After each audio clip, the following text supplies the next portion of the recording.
tunguhan naman po natin ang linya na ito po si Secretary Gilbert Teodoro ng National Defense of the Philippines dahil kanya pong nabigyang diin mga kabombo, ito naman pong kahalagahan ng pagtutulungan at katatagan upang mapanatili ito pong mga tinatawag po natin na rules-based international order matapos po nitong dumalo dyan po sa bahagi po ng Seoul Defense Dialogue na ginanap na ito pong Setyembre 8 hanggang September 10 ngayong taon dyan sa bahagi po ng South Korea. Itinanggi po niya ito pong paratang ng China na siya'y arogante at iginiit po ng kanila pong hanay mga kabombo na parade of offensive ay banta po sa kapayapaan at kalayaan po sa rehiyon. Siya rin po ay nananawagan sa atin po mga kababayan, sa mga kapwa Pinoy po natin na seryosohin ito pong usapin po ng pambansang seguridad at ipaglaban po sana ito pong kalayaan ng atin pong bansa, lalo na hindi lamang po China, ito pong talagang namamaliit, 'di ba? Patuloy pa rin po na nandidegrade dito po sa atin pong bansa, kundi kinakailangan din po na talagang mapangalagaan po natin national security ng bawat sambayanang Pilipino. Narito naman po, pakinggan at panoorin po ninyo ito pong bahagi po ng pahayag ni Secretary Gilbert Teodoro. Siseryosohin po natin ang threats sa ating national security. Ang Europa, hindi nila sineryoso at walang naniwala na iti-take over ng Russia yung Ukraine. Noong Korean War, si MacArthur, minamaliit niya na makikialam ang China dito. Hindi ito nangyari. Nakialam. At ang kalaban nga ng mga Pilipino, mas nakararami ang China kesa sa North Koreans. So, itong mga leksyon na to, mga aral na to, nagiging makatotohanan hanggang ngayon. Huwag natin maliitin ito. Huwag tayong, di ba, ang sinasabi sa ating pambansang awit, di ka pa sisiil?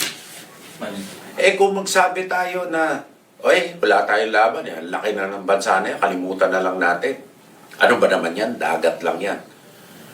Huwag na tayong kumanta ng pambansang awit natin. Huwag na tayong manumpa sa watawat. Kalimutan na natin. Magpasakop na lang tayo. Yan ang choice. Maliwanag ngayon. Ang Koreano, araw-araw, nakahanda yan. Nagsasakripisyo ng oras, nagsasakripisyo ng resources, dahil hanggang ngayon, digmaan pa ito, armistice lang ito. Yes.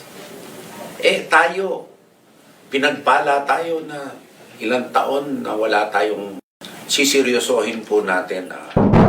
Yan mga kabombo, ito pong naging bahagi po ng pahayag ni Secretary Gilbert Teodoro ng National Defense of the Philippines patungkol sa nabanggit na usapin. Tama nga din naman, 'di ba? Para saan pa at talagang sinumpaan nga po natin, 'di ba? Ito pong anaway pagtatanggol po sana, 'di ba? Dito po sa atin pong bansa, since nariyan din naman handang tumugon ito pong mga otoridad po natin. Kasi tulad na lamang ito pong issue sa West Philippine Sea, paulit-ulit na lamang, 'di ba, na natatalakay, paulit-ulit na lamang po na meron po yung mga insidente, 'di ba, coming from our maliliit na mga mangingisda, and even yung mga marine officers po natin na nagbabantay po dyan from Philippine Coast Guard, 'di ba? Ilang beses na meron pong nangyaring sagupaan po dyan, kahit pa sabihin po natin like yung naipunto na ito po si Secretary Teodoro, 'di ba, na sabihin na po natin yes, tubig lamang po yan, pwede po nating ipamigay na lang or pwede na lamang na sige, hayaan na lang natin, 'di ba? Pero para saan pa, 'di ba, yung mga karapatan na pinaglalaban po natin kung sa bandang huli din lamang po pala hindi man lang po natin madepensahan ang sariling teritoryo po natin,